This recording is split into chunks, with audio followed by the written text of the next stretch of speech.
सर्वगत रोग में जो पहला रोग है वो अभिसंध है, जो 10 मार्क्स में क्वेश्चन बन सकता है, इसे कंजक्टिवाइटिस बोलते हैं। तो सर्वगत रोगों की संख्या 17 होती है, उसमें जो पहला रोग है वो अभिसंध है। तो अभिसंध क्या है? प्रायः सभी प्रकार के नेत्र रोग अभिसंध के कारण उत्पन्न होते हैं, इसलिए बुद्धिमान वैद्य हित के लिए उत्पन्न होने वाले अभिसंध की शीघ्र चिकित्सा करें। उसके बाद हम देखते हैं वातज अभिसंध। तो वातज अभिसंध में नेत्र में सूचीबद्ध वेदना, जकड़ाहट, रोमहर्ष, संघर्ष, काठिन्य, सिर में पीड़ा, नेत्र का सूखा होना तथा आंख से शीतल आंसू निकलते हैं। ये एक साध्य व्याधि है। इसमें नासाना नेजल ऑब्स्ट्रक्शन, अल्पशोथ, शंख, आंख, भ्रू, ललाट में सूचीवक पीड़ा वेदना होती है, कंपन, फटने सी वेदना होती है, नेत्र का मल शुष्क और अल्प हो जाता है, आंख से ठंडा और साफ पानी निकलता है।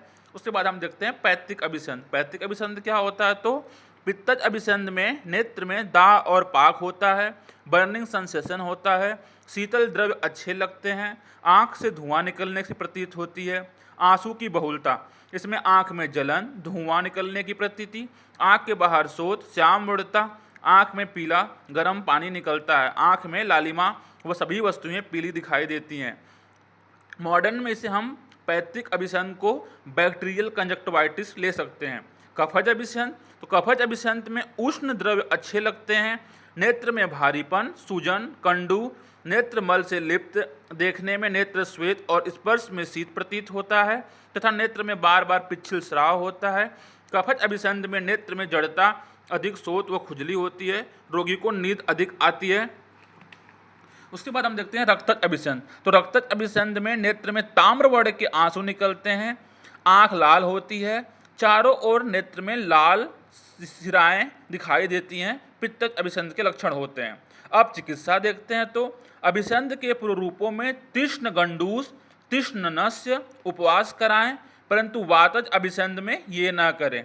और सभी प्रकार के अभिसंध में दाह, कीचड़, लालिमा, आंसू आना, सूजन की शांति के लिए बिडालक करना चाहिए। यह लेप तेजपत्र, इलायची, मरीच, स्वर्ण गैरिक, रसौंत, मुलैठी, तगर, चंदन और सेंधव से करना चाहिए। वातज अभिसंध और अधिमंत की चिकित्सा। तो अभिसंध तथा अधिमंत से पीड़ित रोगी में पुराण घृत से स्नेहन करें। स्नेहन करने के पश्चात शिरोमोक्षण करें। स्नेहन के बाद विरेचन पश्चात बस्ती दें। तर्पण, पुटपाक, धूमपान, आस्योतन, नस्य, स्नेह, परिसेक, शिरोवस्ती का प्रयोग करना चाहिए। तर्पण, चारों स्नेहों में तेल को छोड़कर अन्य स्नेहों को वातनाशक द्रव्यों के क्वाथ से सिद्ध करके तर्पण करना चाहिए। पुटपाक, स्नेहिक पुटपाक करें।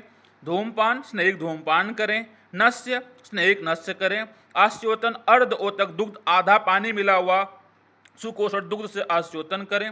परिसेक, अर्धोतक दुग्ध से कंटकारी से सिद्ध दुग्ध तथा नेत्र बाला तगर मंजिष्ठा एवं उदुम्बुर छाल से सिद्ध दुग्ध से नेत्र का सेक करें।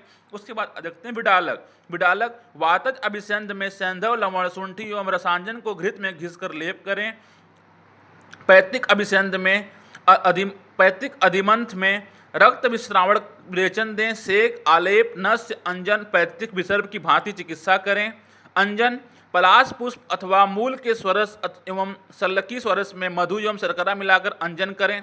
आस्योतन, गंभारी की छाल, आंवला, हरितकी चूर्ण अथवा केवल काय फल के चूर्ण को वस्त्र में पोटली बनाकर जल में भिगोकर नेत्र का आस्योतन करें। कफज अभिसंध और अधिमंत की चिकित्सा। तो कफज अभिसंध तथा अधिमंत में शिरामोक्षण करें। स्वेदन, औपीड़, नस्य, अंजन, धूमपान, सेक, प्रलेप, कवल, रुक्ष औषधियों से बने क्वाथ का आस्योतन करें। अंजन में सेंधव, लवण, हींग, त्रिफला, मुलेठी, प्रोपंडरिक, अंजन, तुत एवं ताम्र को जल में पीसकर यह आकार में वर्ती बना लें। इस वर्ती को गुलाब जल में पीसकर अंजन करें। उसके बाद फिर हम देखते हैं रक्तज अभिसंध और अधिमंत में। तो रक्तज अधिमंत और रक्तज अभिसंध, शिरोत्पात और शिरोहर्ष, इन चारों रोगों की चिकित्सा एक ही क्रम में करें। कौम्ब घृत से स्नेहन करके मांस रस का सेवन करें, शिरामोक्षण करें तथा अनंतर विरेचन दें। उसके बाद हम इसमें प्रलेप करते हैं नीलोत्पल, उसीर, दारू, हरिद्रा, कालियक, मधु, यष्टि, नागरमोथा से। नेत्र शूलहर चिकित्सा में नेत्र में अत्यधिक पीड़ा होने पर नेत्र के चारों ओर मृदु स्वेदन करके जलौका द्वारा अशुद्ध रक्त का निहरण करना चाहिए।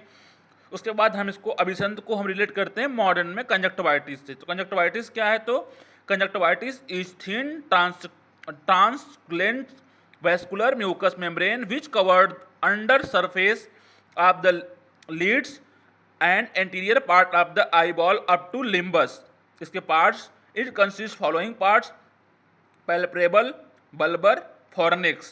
लेयर कितनी होती है? लेयर ऑफ कंजक्टिवा, तो histologically conjunctiva consist of 3 layer, namely epithelium, adenoid layer and fibrous layer.